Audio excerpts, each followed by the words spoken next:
under a beautiful blue sky. They tell him to take a look. It was the super rare silver slime. It was already the fourth one. And the guy behind the tree tells him not to draw attention. Then suddenly, out of nowhere, someone comes running and he shouts for the guy to wait. But the kid cuts in first, landing a critical hit on the first, the fourth, the second, another critical hit. The third, the fourth, and with that, everything's dead. The player, Takahashi Yuko, had just received 3 S-rank items. The armor, the gloves, and the boots from the silver slimes. The dude in the green hood can't believe it. Yeah, from what he noticed, that was 3 critical hits. The blonde says she saw the same thing. And besides that, why did it look like every single drop was rare? The two of them could only think this guy was insanely lucky. The protagonist, looking at his inventory, thinks it's unbelievable, too good to be true. He really was being rewarded for all the suffering he went through in his past life. And we see him old as hell, an 85-year-old bronze ring hunter. Somebody give this man retirement already. He's working overtime. He's in the Tokyo dungeon first floor. Everyone's showing how the monsters are attacking the area. People decide what to do, scared to death, saying staying if those high-level creatures reach this place. All the beginners are going to die. A kid grabs the old man's shoulder, telling him, "This isn't the time to be hunting slimes. It's time for them to leave." But the old man just gives him a slap and walks off, ignoring everyone without saying a word. Obviously, the others decide to run. He's basically at death's door, which is true, so whatever. But then foul play in the game. Someone shoulder checks the old guy and he falls awkwardly. The poor man gripping his sword says that decades have passed since the appearance of adventurers. By now, everyone was familiar with status windows, leveling up and killing monsters. The system is simple.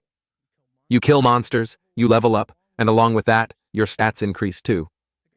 The guy complains that this time he only gained 5 strength. Others get magic, like that girl over there using a healing spell on Lightbulb Head. That was just a normal player, but our guy is the only level 98 with stats lower than 5.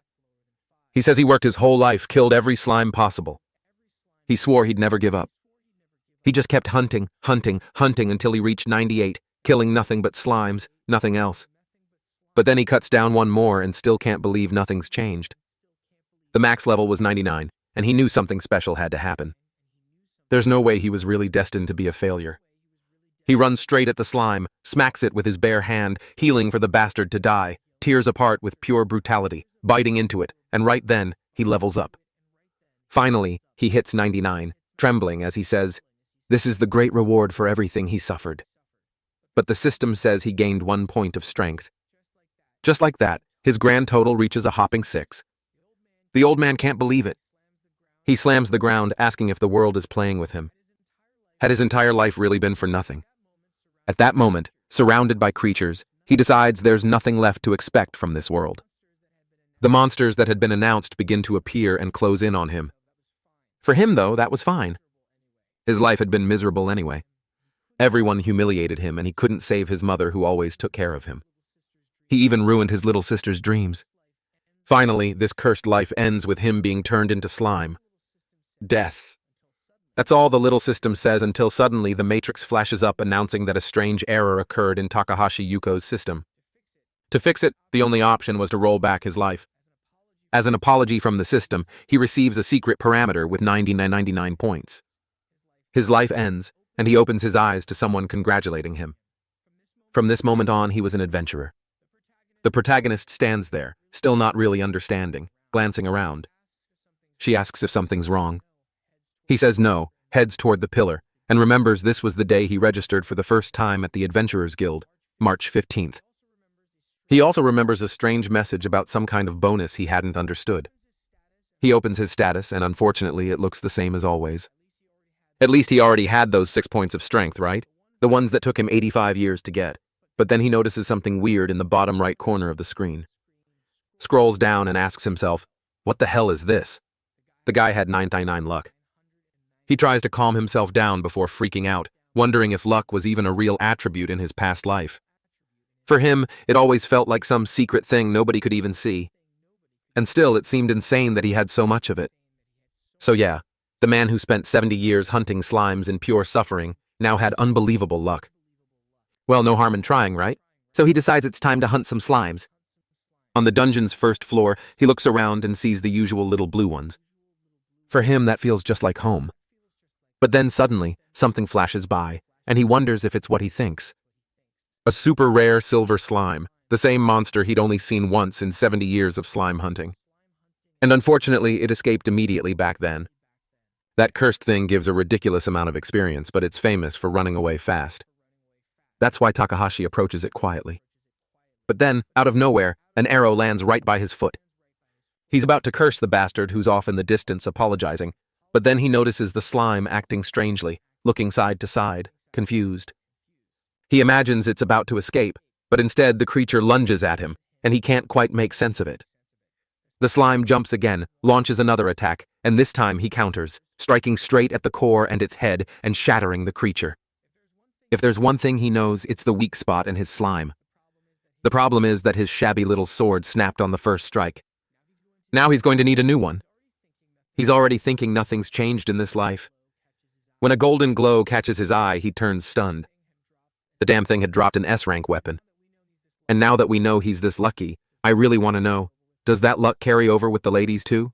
He's excited, saying it's a good start, even though that sword had a high chance of raw attack since it came from a monster that's pretty evasive. He's eager to begin hunting, and that's when he spots 4 silver slimes in front of him. He wonders if he's dreaming, and the monsters charge at him. With no choice, he decides he has to deal with it. Slashes again, landing critical. That was the moment everything began, when that rain of S-rank items fell to the ground. After that, he kept hunting for about another hour. In total, he found around 10 silver slimes, something that in his past life he only seen once in 70 years. On top of that, most of them were dropping rare loot, and the kid's backpack was already filling up. At that point, it was undeniable. His luck was way too good. He drops onto the grass, smiling, saying that with this power, he could finally become someone, make his family happy, take care of his sick mother, and help his little sister. That's when he remembers he has a family. He wonders if they're doing okay. It had been 70 years since he last saw them. He wants to go home and meet them again.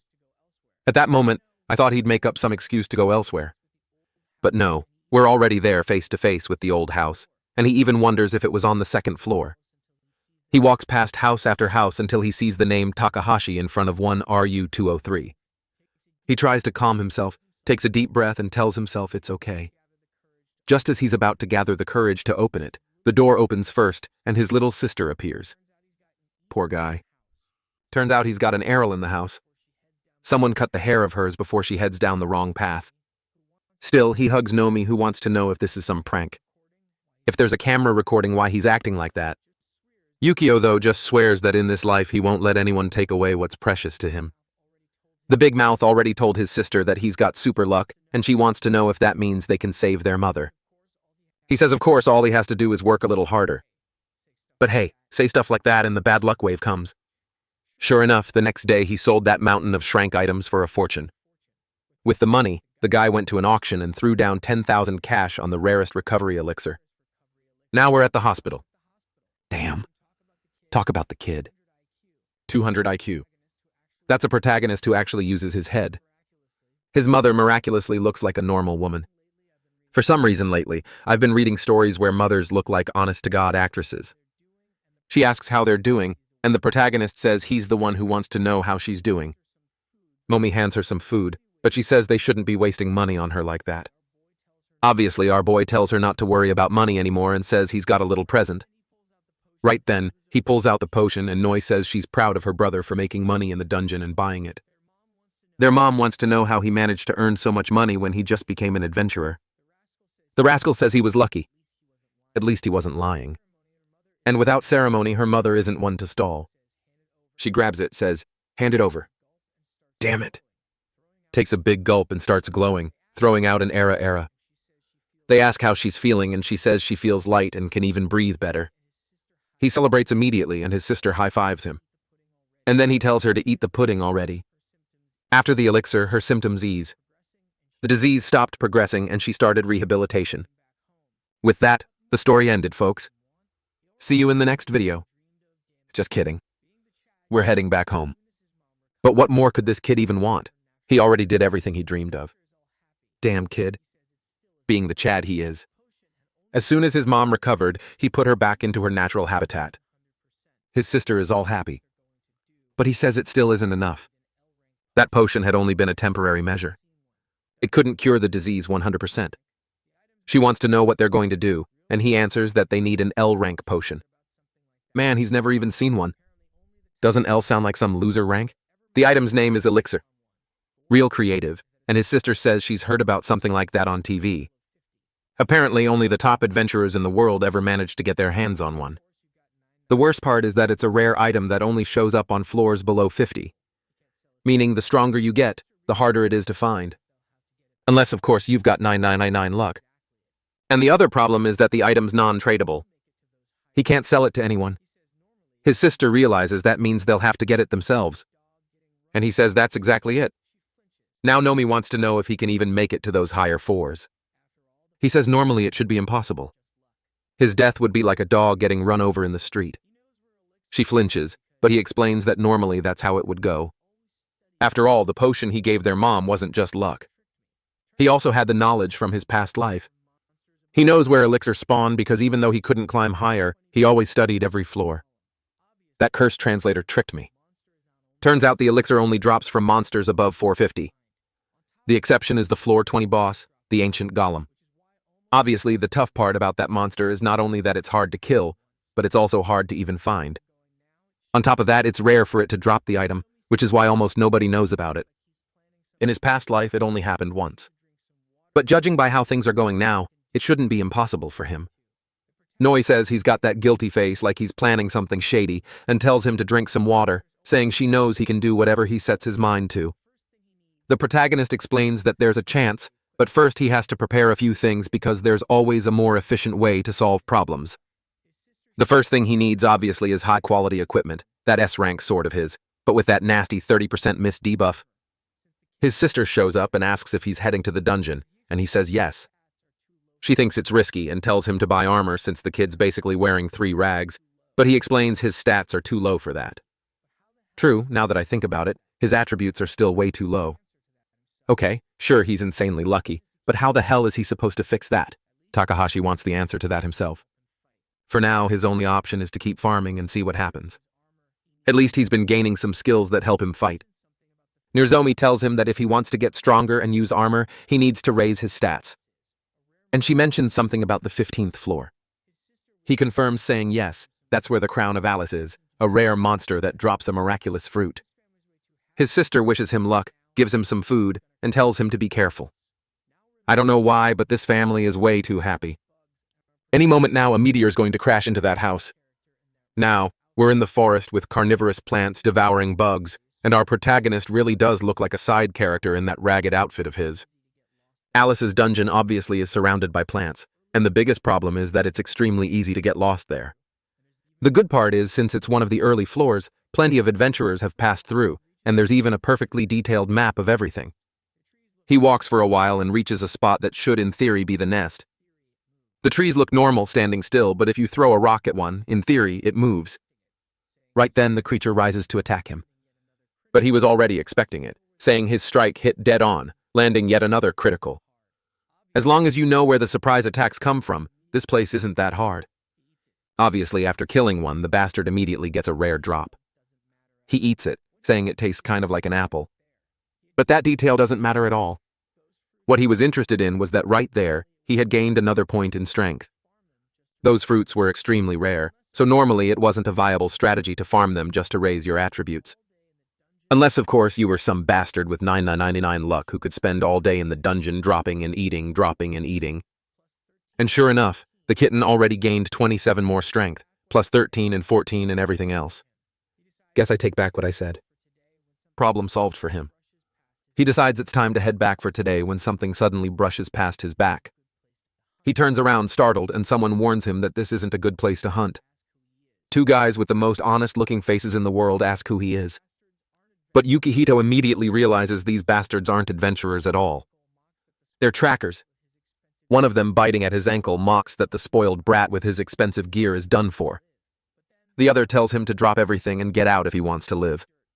But then out of nowhere, one of them is face down in the dirt. What just happened? The protagonist is thrilled because something activated correctly. The guy had used a technique called beast sting.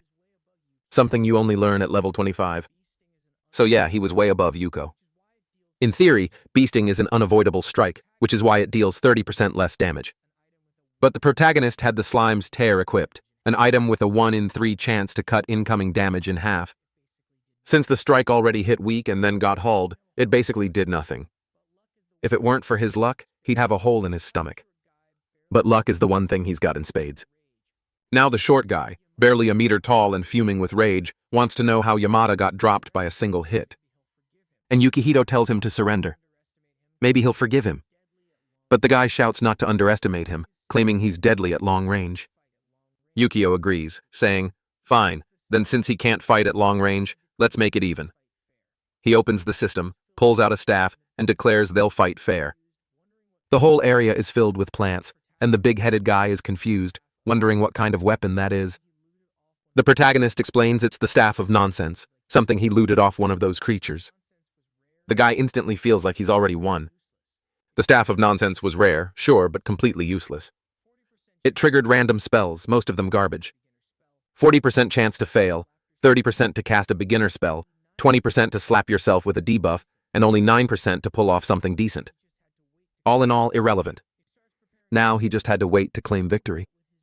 He starts preparing a fireball, confident that with his magic gear and 50 power, the fight's already over. And damn, look at that thing. The fireball's huge, bigger than him. He hurtles it straight at the protagonist, who's just standing there yawning, saying, "Finally, you're done." Then Yukito points his staff at the ground and boom, the end of the dinosaurs drops right on top of him. The protagonist just raises his arm, staff pointed to the sky, and suddenly his ball is way bigger than the other guy's. It crashes down and crushes him.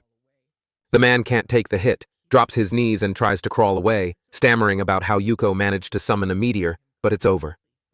Another hit slams into his back, burning him completely, though in truth, he had already pissed himself before the explosion. The blast leads a crater across the whole forest, and the poor guy's left in a state no one should have to see. The downside is he pushed the Staff of Nonsense so far it's shattered. Yukito sigh, apologizing to both the guy's soul and his chubby friend, saying unfortunately his luck was just too much. But then he pauses, remembering these guys were criminals. He couldn't just leave them lying there. So he grabs some branches, ties the bastards up, and drags them through the forest. The madmen deliver them straight to the police. It's true he was already heading out right. He even managed to squeeze in an extra quest. The next day, he shows up at the guild saying he's looking for a mission. But the receptionist immediately tells him the police had already reported everything and congratulates him for taking down the bandits. As a reward, she rings a little bell, congratulates him again, and says he's now been promoted to silver rank. Yuki is completely confused. How? How did all this happen? He hadn't done anything special besides clearing a single dungeon. In this world, reaching silver rank is no easy feat. It takes countless dungeons and years upon years of effort. You have to kill hordes of monsters and gather all sorts of items to contribute. Only then are you allowed to advance. The receptionist explains that this is a special rewarder for capturing 2 members of the Red Arm. He knows exactly who they are. One of those crawler organizations that plague countless dungeons. And she tells him that because of this incredible contribution, he's earned the equivalent amount needed to advance to silver. The protagonist realizes that meeting those 2 guys and choosing to turn them over to the police instead of leaving their corpses behind had been worth it. It was almost as if he had made the best possible decisions. He takes the badge and the woman says she's looking forward to his future achievements. This was perfect for him because now that he was silver ranked, he could go as far as the 30th floor. And considering that the creature carrying the elixir he wanted was on the 20th floor, he finally had what he needed immediately. That's exactly what he requests. The woman, however, asks him to take it slow. He had just advanced to silver. Was it too soon to go for the harder levels? He thanks her for the concern, but of course he's going to do it. He's thrilled, having ranked up much sooner than expected. Maybe it was another influence of his luck. As he's leaving the association, an old man stops him, asking for a moment of his time. Yukito asks what it is, and the man wants to know if he was the one who defeated the gangsters. Seeing the 2 idiots posted on the wall, the protagonist admits it. Yeah, those bastards tried to launch a sneak attack on him. Suddenly, the old man starts trembling, shining with tears in his eyes, and thanks the boy with all his heart. He pulls one of the posters down and says those scum had murdered his son. Not even the police have been able to find or stop them. but finally they had been avenged. Yukihito says he didn't do anything special. He was just doing his job as an adventurer. But the old man breaks down crying, saying that now he can finally attend his son's funeral and tell them he was avenged. With that, the man walks away. While Yuka realizes this is the first time since his previous life that anyone has ever thanked him for something he did in a dungeon. It was truly a different feeling. Just as his life was finally starting to improve, he remembered something painfully obvious. He had died an old man because the swarm of creatures that invaded Earth had been far stronger than most hunters. He wonders if there's anything he could do, but quickly comes back to reality. He had only just begun farming and growing stronger. There was nothing he could do about that yet. So he slaps himself back to focus. First and foremost, he had to make sure his mother stayed healthy. That was the priority. The scene shifts to a cave, tools scattered over a stone table, and a bald man slamming his fist, cursing. He can't believe those bastards had actually died. Now that other person wouldn't learn her lesson. On top of that, he wouldn't be able to pay the fee to his big brother. He grabs a dagger, glances at a newspaper, and vows that the bastard who ruined his plans would not get away unpunished. But then he suddenly calms down. He needed to be cautious. This guy had taken down 2 high-level fighters alone. At the very least, that meant he was strong, so he got to create the perfect plan first. And now the boy was out of luck because his plans never fail. The next day, Yukio was already inside the 15th floor, the solitary mountain, a place with narrow passages and dangerous terrain where many people ended up falling and struggling to finish because of it. On top of that, since it's so hard to navigate, it's a spot famous for bandits. But with the luck he has, he knows he won't fall. He digs his sword into the wall, jumps, launches himself upward, and reaches the top of the mountain, only for an eagle to swoop at him. The plan is to keep leveling up until he's strong enough to challenge the 20th floor. He kills some armadillos, focusing on numbers, wipes out a few pock beasts, slays some bears, and of course, he's always gathering piles of items. Meanwhile, the guy who wants him dead is watching from the shadows. The bastard can't believe it. Using nothing but a slime sword with no armor, Yuko is soloing everything. Without a doubt, this has to be him.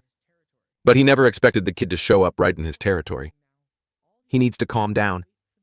No point attacking now. All he has to do is wait for the kid to let his guard down. Later at night, a protagonist lights a campfire and the stalker realizes that Brat plans to stay in this dungeon for a while. That sparks an idea for how to ruin Yukihito's life. He runs off, remembering the ecosystem here. First, he hunts down the eagles, making sure they can't kill the other insects. Then, he gums tons of food for what look like shadow grasshoppers, which begin to evolve, devouring every other monster and spawning even more. They keep multiplying, and by the 4th wave, he's sure the plan is flawless. It'll all look like the common fate of an unlucky adventurer sworn and killed by monsters. Seeing the absurd number of creatures multiplying, he grins. Then he sprays them all with insect repellent. Immediately, the bugs scatter, crawling upward and sideways in a frenzy. Looks like this guy's some kind of insect tamer. The monsters completely ignore him. Meanwhile, the protagonist is just farming honestly lucky as hell, minding his own business when he hears a strange noise. He looks back and sees a storm of monsters closing in. Those damned death locusts are coming in numbers he knows he can't handle alone. He quickly sheaves his sword and bolts. He needs to find other people to help him deal with this. At that moment, he remembers a conversation he overheard in his past life. Some adventurers talking about this dungeon, about a certain cave that made everything easier. He recalls the map and heads straight for the mountain that seemed to match the description. No time to hesitate. He slides in, lands on top of a golden toad, crashes against a wall and shouts for help, hoping the panic will draw someone out. No answer. The monsters are coming. So he smashes the wall apart by force. And inside, oh damn, it's full of gad hunters. Clearly he stumbled onto their hideout. Everyone's staring at him, and he asks if he's just found some weird hunter fetish den. They all shake their heads, and he says he figured as much, then starts cutting them loose. The rescued hunters cheer, saying everyone thought they were dead. Yukihito asks what happened. Pudding Head says they were attacked by trackers. The girl with glasses explains they were knocked out with some abnormal item. Another guy adds that they weren't killed. It's because they were meant to be sold. And the redhead pants says they were probably destined for human trafficking. Taking all this in, Yuko is sure now. This is the tracker's nest. That old method from his past life of earning easy points doesn't matter anymore. He starts piecing things together, remembering that in the future the police raid this place. Literally a whole squad storming in. What could they even do against hunters? He doesn't know. But somehow they managed to stop the trackers and to make sure that place wouldn't be used like that again. They eventually turned it into some kind of little diner or something along those lines. But Yukihito had discovered everything before the police even had a clue. Obviously, he didn't remember much about other people since he'd spent 70 years doing nothing but hunting slimes. The problem was this had come out of nowhere. And now he had to make use of the people trapped there. That's when he tells everyone to listen up. He knows it's sudden, but a storm of death insects is heading their way. Everyone looks outside and sees it for themselves and immediately starts asking where they came from and why there are so many. Events like this aren't uncommon. They're called monster panics, but usually they're never this overwhelming. Yuko tells them they don't have time to understand. If they want to survive, they'll have to cooperate with him. The group is uncertain, but the Mohawk guy says with that many creatures, there's no chance of escaping. The brown-haired girl argues it's impossible anyway. They don't have weapons, armor, or the means to deal with this. The gray-haired one agrees, saying they lost everything to those damn trackers. But if there's one person with a full inventory, it's Yuki. He tells them not to worry. With a swipe from his menu, a rain of items pours out, and he tells them to take whatever they need. They're confused, wondering why he's giving all this away. He says not to worry, they can even keep the stuff. Everyone's stunned. The items on the ground are all rare or above. How could someone be carrying so much gear like that? Now some of them start getting suspicious. No one has ever heard of this guy's name or seen him at the higher ranks, but there's no way a normal adventurer could have this much. Still, without making a fuss, everyone starts picking up gear and equipping it, saying, now they got what it takes to fight. One guy puts on a horn helmet. A girl equips some outfit that looks like it's made to cheat on her man. While the blonde kid is amazed by the sword he got, the girl with glasses asks Yuko if he's sure they can keep such rare items. He says yes, but in return, they'll have to follow his every command. They still look a little uncertain, but considering everyone's now glowing and pumped with new equipment, they agree. The horned girl says she'll nail the shots and another says those monsters won't stand a chance. Yukihito is touched that they're acting like decent people, remembering the guy who once shoulder-checked him. Someone warns him that this is just the power of money. Nobody actually likes him, but he's still there, all smiles, thanking them, and now the whole group is showing that fake friendly grin. He explains that they'll use the narrow cave entrance to their advantage. The plan is for him to stand in front and draw the monster's attention while the others surround and cut down anything that tries to flank him. Everyone agrees.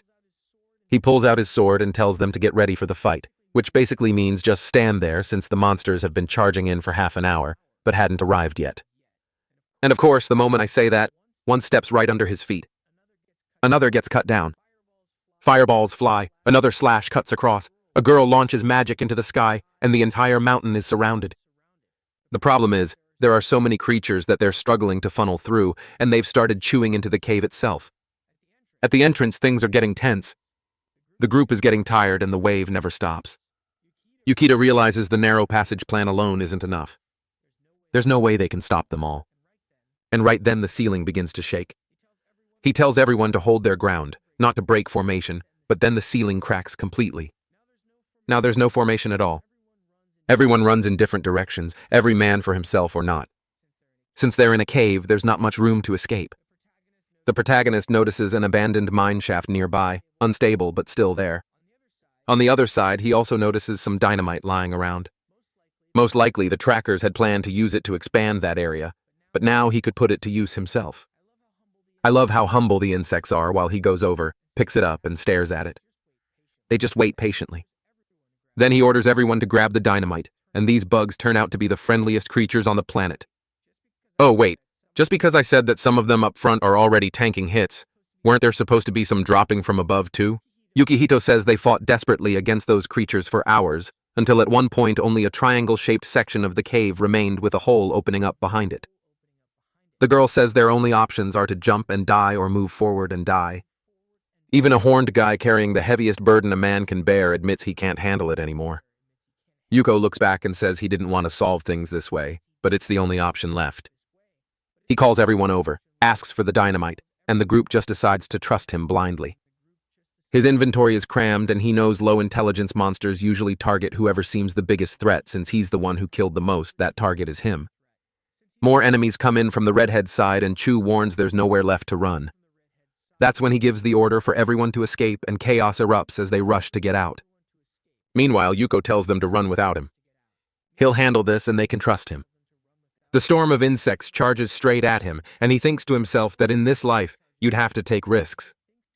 But come on, you've got 9999 luck, bastard. What risk are you really taking? With a straight face and no shame, he lights 13 sticks of dynamite and leaps off the mountain, bidding farewell to the monsters. But then the system warns him. His chance of successfully detonating explosives is reduced by 50% because his proficiency is low. On top of that, his items are poorly arranged, which lowers the chances even more. But guess what? It worked anyway. The cavern fills with blinding light and everything explodes. The bugs pushing through the middle keep advancing toward Yuko, who's losing his footing among the rocks. But he manages to find a path from one stone to another midair. At the same time, he slices through the last pillars holding up the cavern, bringing it all crashing down. Even so, the leader of the swarm is still alive. The creature charges at him, but Yuko uses the beasting technique and lands a perfect critical. The bastard smiles while everyone else stares in disbelief, wondering if the kid really killed the beast while flying midair. The protagonist, however, is more concerned with clinging to the wall and not falling into the abyss. Damn, not even 999 luck could save him this time. Or could it? Of course it could. Someone throws down a rope and pulls him up. Seriously though, why does it take 8 people to haul up a 50-kilo kid? End result, the mountain demolished an endless pile of insect corpses. Whatever the gamble had been, Yuko came out on top. The redhead is overjoyed. Her friend says it's unbelievable they made it out without a single casualty. Even the NPCs drawn like MS Paint doodles are celebrating as the system announces he's exterminated a ridiculous number of insects. He receives the title Exterminator, which boosts his damage against any insect by 20%.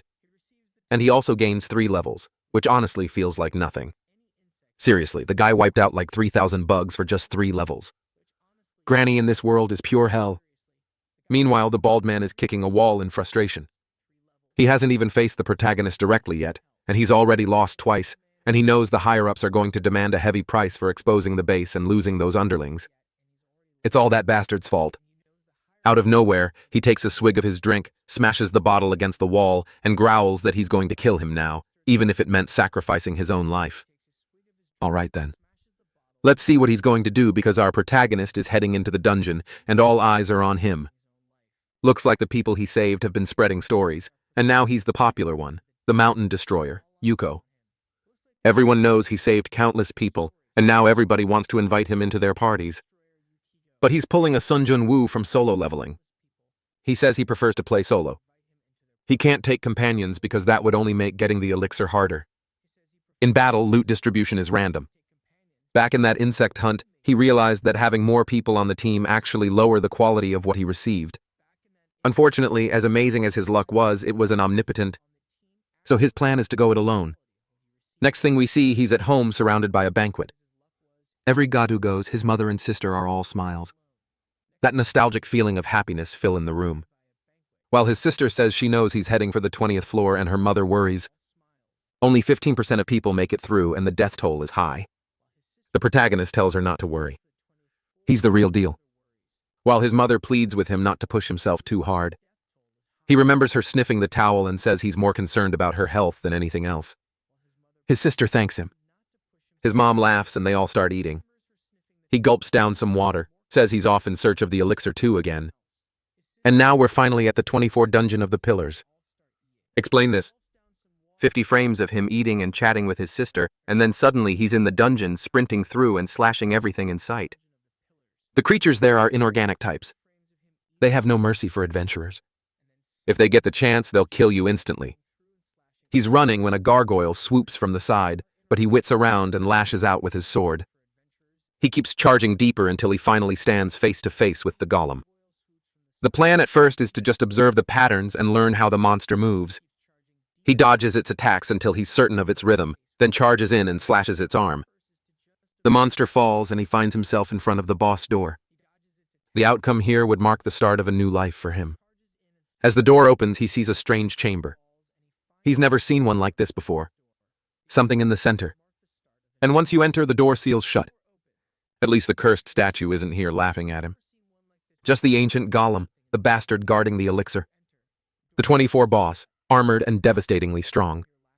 But Yukihito steps forward, knowing all it has are those stats.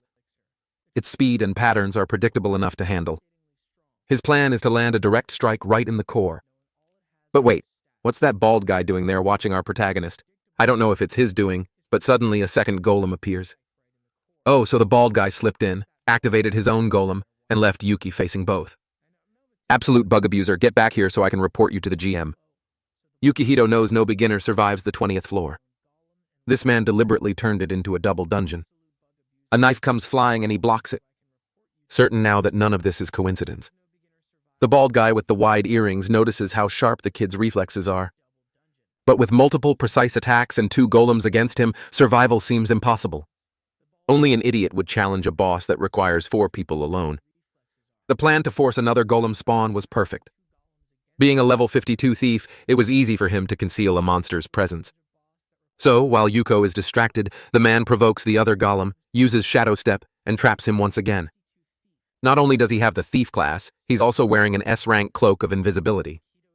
For him, the situation is perfect. He's turned it into a 3 versus 1, and knows that sooner or later, the kid will make a fatal mistake. Damn, this guy just won't quit. He keeps pushing. He poisons his blade and hurls it again, this time grazing Yukito's cheek.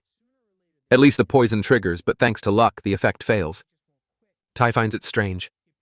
That poison is extremely powerful. It shouldn't fail against someone at such a low level. But whatever. All he has to do is keep throwing things and eventually the kid will get poisoned. I'll give him this while he's persistent. Anyone calling him a dumb villain is trolling. He's tossing bombs, rigging the pillars with traps, setting up electric fences, smoke bombs, you name it. He's burning through everything.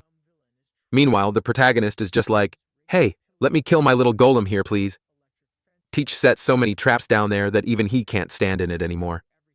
He's forced to hang up high, but then one of the golems slams the ground and his expression changes. Yukito asks if he's done with all these cheap tricks yet.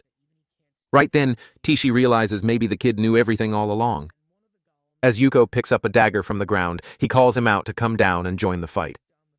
Things are more interesting here. Tishi is shocked. How did the kid even locate?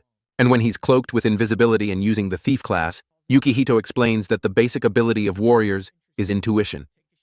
For him, that kind of thing doesn't work. Tushi isn't dumb. He says with Yuko's low-level intuition alone isn't nearly enough. Obviously, the protagonist probably just got lucky. But Yukihito smirks and says, so what if I'm lying? What are you going to do about it? Leave the room. At that moment, T decides enough is enough. He unchaths 2 daggers and charges in. The protagonist blocks him straight up and throws him back, declaring that now they'll see who's the last one standing. I saw someone comment on this and I've got to agree. Considering this is a Chinese story, isn't it missing a towering giant girl? There's always one of those powerhouses in Chinese works.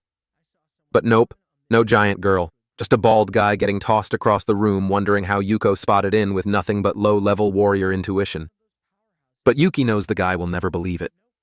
The truth is, intuition really is the basic skill he received. And it works through probability, and probability changes completely when you've got his kind of luck. His mini-map shows absolutely everything. The traps, the pillars, the monsters, where Takashi is, everything he set up. The thief pushes forward, admitting the kid is impressive for such a low level. Yukiro thanks him for the compliment, and the honest back and forth continues while the golems loom nearby. Teishi is losing his mind, saying that with his agility, it's only a matter of time before Yuko gets nailed by a clean strike. And sure enough, he lands one, stabbing into the protagonist's arm. At least Yuko manages to resist the paralysis. Takashi even praises that, asking how the hell he keeps resisting abnormal status effects. Yukito slips to the side, trying to come in from behind for a strike, but Tishi isn't slow. He dodges, of course. Then Yukiro activates Beast Sting, an attack with a guaranteed hit rate, but the bastard counters with Butterfly Dance, dodging everything and creating an illusion. Teach explains that the only way to escape a guaranteed hit is with perfect evasion. He sends 2 more strikes Yukio's way, and one connects with his leg. Tiosi grins. It's just a matter of time now before the boy collapses. And then, right on cue, the golem fires a laser. But since Yuko had just taken a hit to the leg, he stumbles into a crouch, dodging the blast by accident. Tishi laughs, shouting that this is the 20th floor full of surprises. He keeps dodging the boss, dodging the kid, waiting for the moment when Yuko will eventually get exhausted. He lunges for another strike and Yuka blocks, trying to think of a solution. And right then he feels a strange pain. He got distracted from the mini-map and stepped right into one of the traps. Take as she cheers. Finally, the boy fell into one. Now it's time to finish this business on the 20th floor. He unleashes a sharp scorpion strike. The protagonist tries to block, but he's thrown back, slammed into the wall. Damn, I thought this was going to be easier. The kid's really struggling. And the bald man steps forward, bloodlust in his eyes, saying, "It ends here." The protagonist screams desperately, then suddenly shifts his expression, saying, "He was just kidding." He presses a block on the wall, and Tishi is trapped inside a glowing purple orb. Tejas realizes it's a gravitational snare. The worst part, he can't even open his mouth properly to speak. The pressure is too much. Yukito tells him he's an idiot for charging in during a boss fight. When he turned this into a double dungeon, the way the dungeon worked had changed. He calls it shameful that a high-class thief didn't notice the traps the bosses had set. Teki screams that it's impossible. How could this bastard warrior notice what even he couldn't? And then the boss lands a brutal strike, knocking him straight out of the grabby field, slamming him into the wall. His body crashes down, blood pooling, and the two golems grab him together, smashing him to the ground again. I thought you'd be ripped in half, but judging by the limp body and the spreading blood, that's the end of him. He dies wondering how it's possible, while Yuko smiles and says, "It's the intuition of a warrior." He adds that if the guy is still alive by the time he finishes with the boss, he'll hand him over to the police. I don't know if that's good. It makes the protagonist look like some noble guy, but I personally like the villains. But at the same time, with his ridiculous luck, he'll definitely be rewarded, so maybe it's worth it. But wait, I spoke too soon. The bald guy stands back up laughing, telling Yuko not to mess with him. At this point, both of them were going to die there. He straps on a vest packed with dynamite, saying it's enough to bring the whole place down. Yuka tells him to stop being insane, but he just keeps laughing, declaring it's the end for them both. 100 sticks of dynamite ignite, and the dungeon really does start to collapse. Yukiro tries to shield himself, but the ground splits open beneath him, and he falls into the abyss. Considering he's got 999999 luck, that fall must land him somewhere with an extremely rare artifact. Looking up, he counts how many floors he's dropped through. Unbelievable. There really is a hidden chamber. And of course, the golem follows him down. This story doesn't let anyone rest. Everything has to be dealt with. Yuki realizes the bastard has trapped him down here. But then he notices just behind a strange golden chest. Obviously, it's a secret treasure. The only problem, the two golems also descended, and in this cramped chamber, there's nowhere to dodge. His best option is to bet everything on that chest. He dashes straight for it. One golem swings. He slides, taking a slice to the knee, grabs onto the other's arm, and vaults toward the chest. But luck or not, he still takes a heavy blow across the body, sent flying, sword spinning, crashing into the wall. He celebrates that his ribs didn't shatter, only to realize another hammer strike is already coming. He sidesteps desperately, nearly avoiding it. No, actually taking the hit. Damn, the kid's legs are turned into spaghetti bolognese. Take it easy, Golem. My boy's supposed to be the lucky one. How are you supposed to survive something like this? He's pounding the ground himself, wondering what kind of hell this is. The pain is excruciating. He feels like throwing up, but he refuses to give in. The chest is right there. And bam, another crushing blow. Now he's looking way too much like some Jin Woo. Still, he thinks back to those 70 years of pure agony and tells himself that was worse. Even without legs, he drags himself toward the glow, saying he won't give up now, and opens the chest. With his luck, this bracelet had to be ridiculously overpowered. He smiles at the item just as one golem comes at him from behind while the other charges up a laser. He slips it onto his arm and says, "It's not over yet." The item he received was a teleport bracelet. And guess what it does? Obvious. Teleports him. But it's random, not fixed.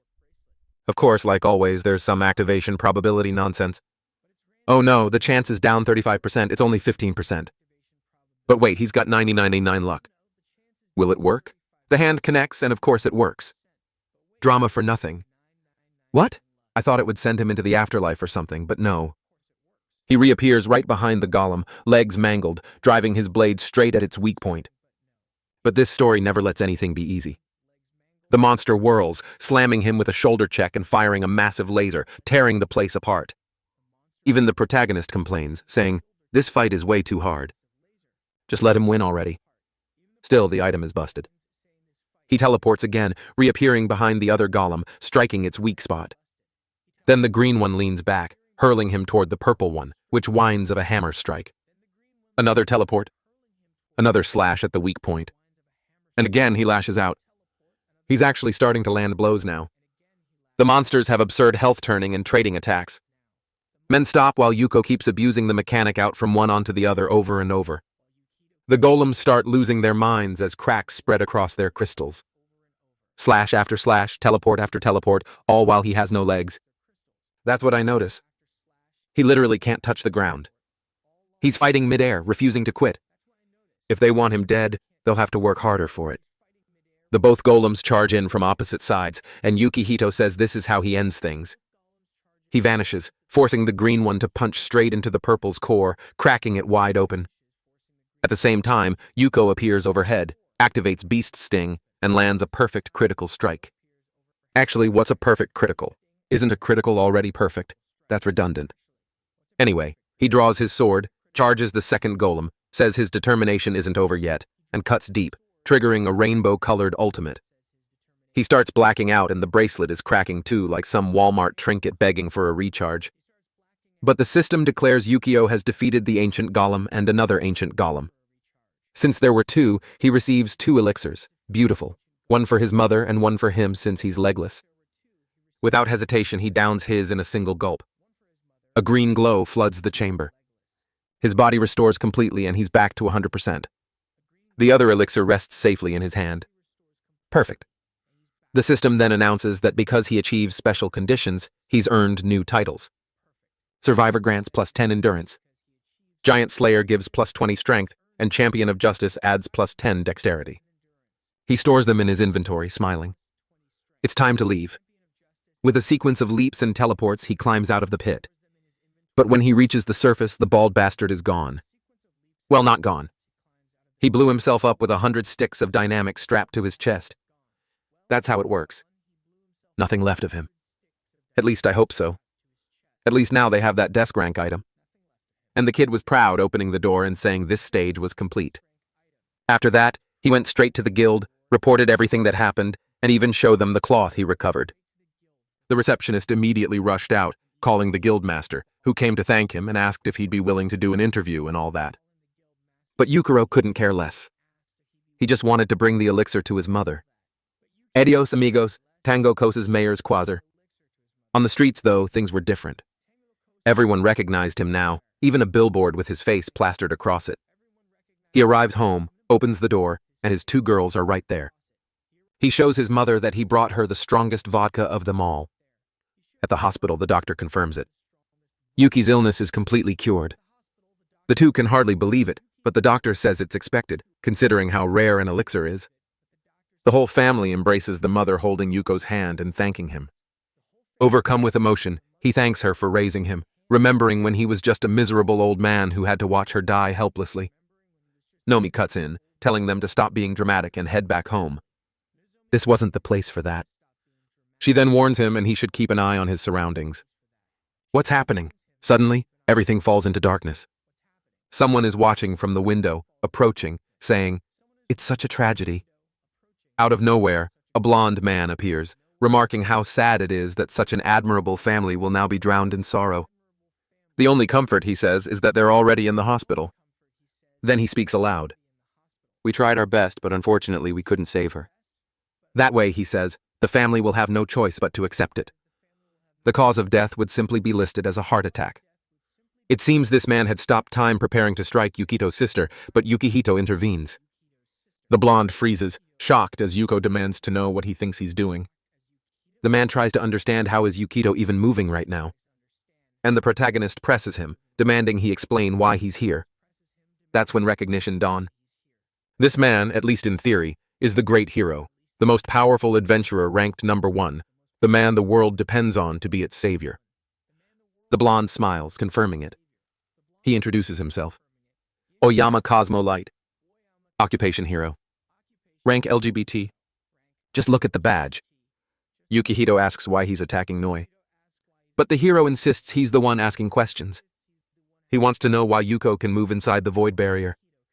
That should only be possible for someone who has already experienced death. In other words, there's only one explanation. Yuko must also be a regressor. Hearing this, Yuko immediately guesses the man is on his second life. Light admits it, then explains that since they're both in this situation, the solution is simple. He's only here to eliminate the risks that could destroy the world. Yukihito doesn't understand. What does his sister have to do with the end of the world? Light explains she's one of the factors through the negative influence she will create in her future husband. Yukiro remembers the man who was supposedly destined to marry her and doesn't understand. Lee clarifies that this man is someone extremely important on a global scale, and the collapse of his marriage will trigger such negative consequences that he'll abandon dungeon expeditions. Monsters will go unchecked and the world will suffer. So, Moromi indirectly would be the reason, and that's why Lei says she has to be removed. He only wants to know if Yuko understands his explanation. But Yukihito tells him the past is not the same as the future, which makes sense. He's already changed things. He paid off their mother's debts, meaning Noi will never be forced into prostitution and will never meet that man. That alone means the future has shifted, so there's no reason for Light to kill her. Light nods, but then says that unfortunately, instead of relying on theories, it's easier to simply act now and erase the uncertainty. The protagonist says he won't let that happen. While the blonde man asks him, please not to act this way. He didn't want to kill the boy. He insists he's only doing this to save people, so why won't Yukihito accept that her death would reduce casualties? Yukio tells him to get out of there immediately, but the blonde replies that he has an idea. If Yuka wants her to live, he'll have to defeat him in battle. The protagonist asks why, and the blonde says it's because he wants to see just how special Yukihiko really is. Yuka warns him that he'll regret this, but the blonde only laughs, pulling up his status window, everything over 3,000, saying he's far beyond what the kid expects. Seeing that, Yuki immediately knows he doesn't stand a chance. The blonde steps closer, telling him he must understand by now that he isn't strong enough to protect her. He explains that the rules of this world work the same as in the other one, something a regressor should already know. Activating the aura on his sword, he asks, will the sister die or will Yuka fight? The poor kid hesitates. The chance of victory is almost zero. He tried to run using teleport, but that would only buy time. He'd have to stay glued to her side 24 hours a day and wouldn't be able to level up. With no better option, he says he'll fight. Like thanks him and tells him not to be afraid. He doesn't expect Yuko to win. All he has to do is survive the void barrier for 10 minutes. But that wouldn't happen inside the hospital, or else the place would be destroyed. Light steps through the window, saying they'll change the setting. Yuko has no choice either. He leaps out, swearing he'll protect her. In the courtyard, Light says this will do, while Yuko nervously asks him to take it easy. Light agrees, saying he'll start gently, but with a snap of his fingers, 5 magic circles appear, unleashing a full barrage of attacks at once. The protagonist shouts that this is not taking it easy. While the blonde just smiles, he summons clones, saying Yukito will have plenty to deal with. Then he charges forward with them, calling at the bare minimum. Yukihito dives into his inventory, activating 2 substitute dolls. They absorb Light Strike, though be thrown back. Light compliments his preparation, but warns that pure defense won't keep him alive for 10 minutes. That's when Yuka pulls out the Staff of Nonsense, conjuring a meteor, declaring that he knows exactly how to handle this. Since items can be used simultaneously, he's got his own advantages. The meteor crashes down right on the so-called hero, but that short blonde Brad survives unscathed. No way was this guy taking real damage. Just as expected, he steps out of the smoke, explaining that his regression gave him the void barrier skill. And judging from that meteor being cast through the staff, Yuko must have some kind of ability tied to luck or probability manipulation. The protagonist notices the clones disappearing, stunned that the blonde figured it out so quickly. Light says it's obvious considering how Yuka fights and the items he carries. Yukihito imagines he must think of luck as some trash ability, but Light shakes his head. He admits luck is useful, but insists that this world is full of irrational things. Challenges no amount of luck can overcome. And now he'll prove to Yukito that he's one of those things that can't be solved by chance alone. He summons the water mage, the plant mage, a fire titan, and a horde of creatures surrounding him. Yukihito answers that he already knew luck wouldn't solve everything. But he also saw something interesting. When Light exposed his status, Yukihito noticed his luck was at 0. He didn't want to do anything reckless in front of his family, but now he has no choice. What's he planning? He remembers his mother and says that whatever it takes, any method, any means, he'll make sure that doesn't happen. While Blonde keeps unleashing a barrage, saying this time he's going all out, the fire monster charges too, and Light tells Yuka to show him just what this so-called luck is capable of. The protagonist waits for the attacks to close in, then opens his inventory and equips the teleport bracelet. He knew there was only one option here. The system runs a quick check. Success, and he vanishes. I thought he was about to pull off some insane play, but no, he just teleported to run away. What the hell? After all that build-up, he just bolts. Light chases after flying, commenting that the item in the boy's hands is very convenient, though it's a shame his own flight magic is more than enough to catch up. Yuko teleports again, saying he's curious to see what Light can really do. The protagonist throws himself into the middle of innocent bystanders and declares that if Light is really a hero, then he won't kill these people. Crazy move, but Light closes his eyes and admits that yes, he is a hero and his duty is to protect people. Hurting them would be an unforgivable crime. He snaps his fingers, stopping himself from using high-scale magic. For real, he's going to fight. Honestly, she soared, saying that even without large spells, it won't stop him. Dan, so this blonde kid's got principles. For someone who just tried to smash Nomi's skull, this is a twist. Yuki starts feeling confident, thinking his chances of survival are climbing, and pulls out his shield to brace himself. Light smiles, saying he's used to fighting people like this. Opponents who think using civilians to scare him will work. Turns out he wasn't bluffing. The arrows flying around divert away from the civilians while still chasing Yuko. One arrow hits the shield, ricochets, and blasts through a building. Light explains that as the apocalypse draws near, monsters disguised as humans begin to appear. Trackers multiply, crime escalates. All of it becomes normal. But Yukihito just keeps running, shouting that in his past life he never saw any of this. He'd been too busy farming slimes. Light says it's a shame. You should have seen how the world descended into total chaos. He even says he hoped the two of them as regressors could get along. Yukio answers that unfortunately it isn't him preventing that from happening. He blocks another strike, gets blasted into a wall, and slowly forces himself up, admitting it's getting tough to fight in such a tight space.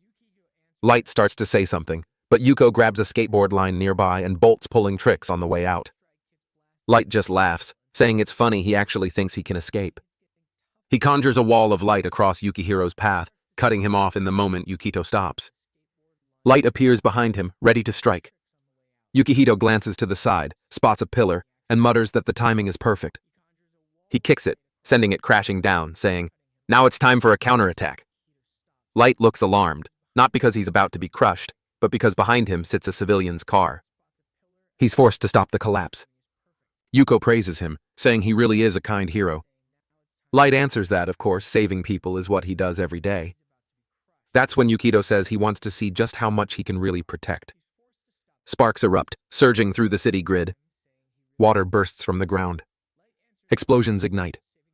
What the hell is the protagonist turning into a terrorist now? Light is calmer than he is. Still, he's forced to summon a dinosaur to douse the flames with water, while Yuko declares it won't be enough. Trees in the entire street are ablaze. The ground splits open into a crater, and Light can understand how everything is breaking at once. He has no choice but to summon the other spirits, rushing to save the people falling.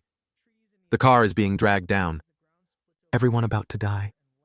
The protagonist tells him not to forget about him, but the blonde insists he should stay back. He's got too much to handle. Besides, are none of his attacks working anyway? Yukio admits it's true. He can't deal any real damage. But that doesn't mean he can't interfere. He slams his shield into Light, knocking him off balance, and Light stumbles, shouting, "What the hell are you doing? Do you want to get people killed?" Yuko just tells him to take a trip to the sewers. Light tries to hang on to the edge, but Yuko slices him, sending him falling straight into the filth. Light says the kid makes no sense at all, but Yukihito points his staff, warning he could drop a meteor on the city at any moment. Finally, Light gives in, saying fine. He accepts. He's lost this ridiculous duel where he wasn't allowed to kill anyone. He explains that everything went wrong because of his own misfortune. For some reason, he's always caught up in bizarre accidents. That's why Yuko's desperate defenses kept ending up destroying the entire city. The absurd clash of Yuko's overwhelming luck with Light's endless bad luck created the catastrophe. Light admits he's impressed the kid knows the city so well. Yuki here replies that he remembers exactly how everything here happened, what exploded and why, because he lived through it when he lost his family. He doesn't care if that was enough to calm the blonde down. Sweetly, Light says yes, but adds that Yuko will have to accompany him for a while. The void barrier would disappear soon, and Light needed to fix everything, something Yuko couldn't do. He also tells him to get back to the hospital to stop the disaster of Kurzborn. Maybe that's the name of Noi's supposed fiancé. The protagonist is confused. Le clarifies that he's talking about the disaster that will strike the hospital. Since Yuko is a regressor, he should already know. But Yukihito insists he has no idea. Le frowns, thinking he's joking, but Yuko stays serious. He doesn't know. Light says it's impossible. How could a regressor not know? Yuko explains he spent 70 years doing nothing but hunting slimes. Light deflates, telling him he'll have to come up with a plan. What are you thinking of doing? He asks. The protagonist admits he has no plan. He doesn't even know how this is supposed to work. So Light decides to explain. When the void barrier drops, Yuki needs to run straight to the hospital. Once he's there, he'll start to understand. Yuko still doesn't, but Light just tells him to follow orders and says he'll return soon, but he warns him not to do anything reckless or the consequences will be severe. Damn guy went on, said a bunch and explained nothing, then left. With no real choice, the protagonist uses teleport, and the city resets to normal. Just then, the doctor tells Yukito's mother that she'll now live for many more years. She thanks him, standing up while Yuko stands quietly, lost in thought, trying to piece together what the blonde said, what might happen to the two of them, and what this hospital disaster could be. Just knowing danger is looming over them makes him feel sick. He decides he has to get them out as soon as possible. His mother asks if they should bring some food, but he says no. It's best they head home immediately. Once he gets back, he'll prepare something for them himself. He urges them to go quickly and be ready. They find it strange but agree and leave. At that moment, Yukihito decides to investigate and figure out what's about to happen. He heads into the bathroom, puts on the cloak he took from Tekshi, the S-rank invisibility mantle, and tells himself this must be something no one talks about. Something hidden in a part of the hospital only a few can access. He opens the door to leave, and a patient nearby jumps in fright, wondering if a ghost just passed by. Inside the elevator, he keeps wondering what this cursor disaster is supposed to be. Light had said everything would become clear once he saw the first signs. Now here he is in what looks like the morgue, a threat capable of leaving a scar on history. Should be something on the level of a disaster-class creature. But when he checks his radar, nothing. Right ahead is the morgue door. He slowly steps inside.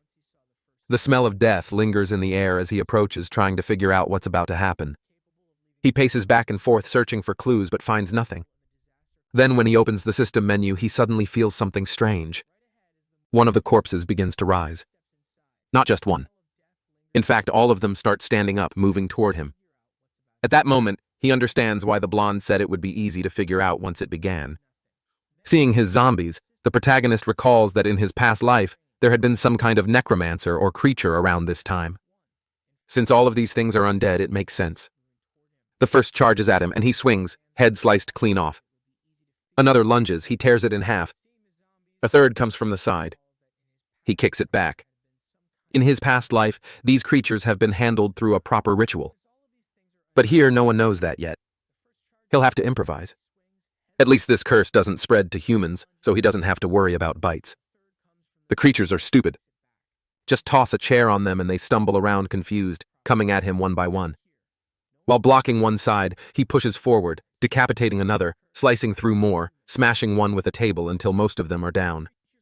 Oh, actually, he sets up a barricade, leaving a few on the other side. Then he notices something. One of the bodies has a gold necklace. That means it was once a high-rank adventurer, but as zombies, none of their abilities remain. He finishes another, but suddenly the door behind him rattles. He glances back. 2 more step through. He cuts one in the neck easily, but when he moves to strike the other, he stops. The system isn't marking her as a red enemy, so she isn't dead.